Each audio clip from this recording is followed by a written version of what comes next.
جی السلام علیکم ویور، مجھے آج اپنی زندگی کا ایک تلخ حقیقت آپ لوگوں کو بتانا ہے، شیئر کرنا ہے، اور مجھے انصاف چاہیے آپ لوگوں سے۔ آپ لوگ پاکستان میں بیٹھے ہیں، امریکہ میں بیٹھے ہیں، آپ کہیں پہ بھی بیٹھے ہیں اس دنیا میں، مجھے انصاف چاہیے۔ اور جتنی چاہیں آپ، جتنی جلدی آپ یہ چاہیں، اس کو ری پوسٹ کریں ویڈیو کو، تاکہ مجھے انصاف مل سکے، مجھ جیسی ہزاروں عورتوں کو جو لوگ امریکہ کے نام پہ یوز ہوئی ہیں اور ان کو اذیتیں دی گئی ہیں، ٹارچر دیا گیا ہے۔ میری آپ لوگ مدد کریں، مجھے اپیل ہے آپ لوگوں سے کہ مجھے آپ لوگ کی ہمدردی چاہیے اس وقت۔ میرے ساتھ بہت برا ہو رہا ہے، میں نے بہت تحمل سے اپنا رشتہ چلایا اپنے شوہر کے ساتھ۔ میں بہت بہت آنیسٹ بندی ہوں۔ میں نے زندگی میں کبھی نہیں سوچا تھا کہ میں یہ کروں گی، کہ میں اتنی حد تک آگے بڑھوں گی کہ میں یہ پوسٹ کروں گی۔ لیکن کیونکہ میں نے کوشش کر لی، ساری امریکہ سے مدد لے لی، امریکہ کی پولیس سے مدد لے لی، کوئی میری مدد کرنے کے لیے تیار نہیں، کیونکہ میرا شوہر ایک بہت لالچی، بغیرت، نیچ، کمظرف انسان اور کمظرف فیملی سے ہے۔ ان کے بھائی ہو گئے، ان کا باپ ہو گیا، لالچی بے انتہا لوگ۔ امریکہ کے چکر میں مجھ سے شادی کی گئی، 8 سال میری زندگی بہت خوبصورت کٹی اس کے ساتھ، ہمارے بچے بھی ہوئے، 3 بچے ہیں ہمارے۔ اور پھر اس نے اصلیت دکھانی شروع کری اپنی۔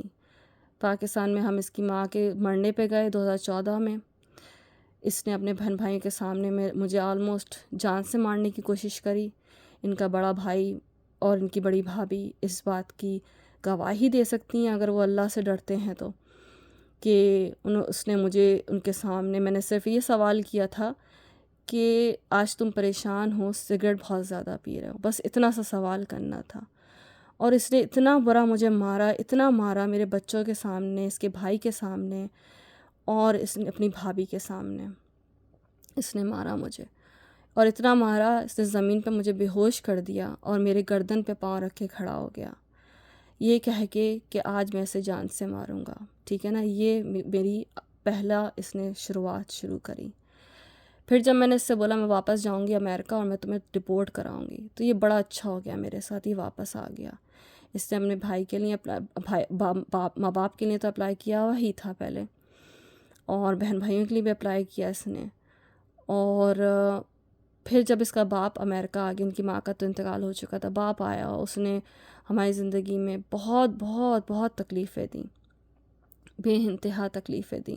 ہر وقت اس کو تکلیف تھی کہ یہ گھر میرے نام پہ کیوں ہے۔ اس کو یہ سمجھ نہیں آتا تھا کہ یہ امریکہ ہے، میاں بیوی دونوں آدھے آدھے کے حصے کا دار بنتے ہیں۔ ہر وقت اس کو تکلیف تھی، اسے صرف بیٹے چاہیے تھے، بیٹیاں نہیں چاہیے تھیں۔ میری 2 بیٹیاں اور 1 بیٹا ہے۔ اسے اس چیز کی تکلیف تھی۔ اسے میرے ہسبینڈ، اس کا نام مہدی ہے، اس سے کہتا تھا اس کا باپ کہ اب تو آپ سٹیزن ہو امریکہ کے، ان کو چھوڑو، طلاق دو، اپنا حصہ لو اور پاکستان میں کسی امیر عورت سے شادی کرو، یعنی کہ یہ بیچنا چاہتے تھے اپنے بیٹے کو۔ پہلے بیچا میرے ہاتھوں امریکہ آنے کے لیے، اب بیچنا چاہتے تھے کوئی امیر عورت کے سامنے۔ اچھا جی، یہ تو ہو گیا کہانی۔ پھر اس کے بعد ہمارا بہت برا وقت گزرا ایک دوسرے کے ساتھ، مسلسل لڑائیاں، یہ گھر چھوڑ کے چلا جاتا تھا 7 مہینے، 8 مہینے، 2 مہینے چھوڑ کے چلا جاتا تھا، کیونکہ یہ بھاگنے والوں میں سے، یہ ان لوگوں میں سے نہیں جو ریزالو کریں چیزیں۔ اس کے بعد